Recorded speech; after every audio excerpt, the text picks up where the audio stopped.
GST slab रे बड़ परिवर्तन एसबू सामग्री उपरे आउ लागिबनी जीएसटी। जीएसटी काउंसिलर 56तम बैठक रे जीएसटी स्लैब रे बड़ परिवर्तन करा जायछि। जीएसटी रे थिबा 12 और 28% स्लैब को हटाई दिया जायछि।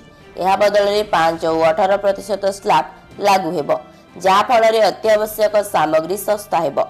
सेही भली विलासपूर्ण सामग्री उपरे 40% जीएसटी लागिबो।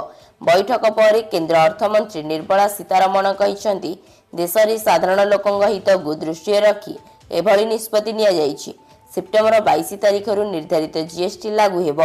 केउं द्रव्य उपरे शून्य जीएसटी, छेना, पनीर, रोटी, पिज्जा, ब्रेड, पाउडर, क्षीर, पराटा, मैप, चाट, ग्लोब, पेंसिल, खाता, बही, रबर, व्यक्तिगत स्वास्थ्य और जीवन बीमा काहा उपरे 5% GST.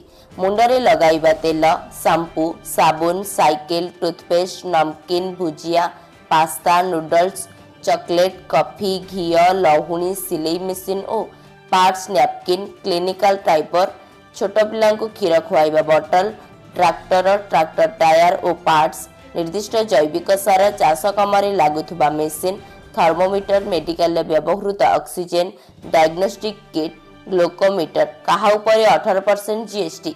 AC machine, TV, washing machine, छोट कार, मोटरसाइकिल, सबु कार पार्ट्स उपरे 18% जीएसटी।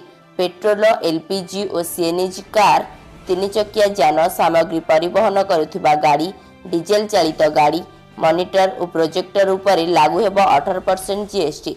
सीमेंट उपरे लागू हेबो 18% जीएसटी। सीमेंट उपरे 28% रु जीएसटी कमीगला 18% जीएसटी।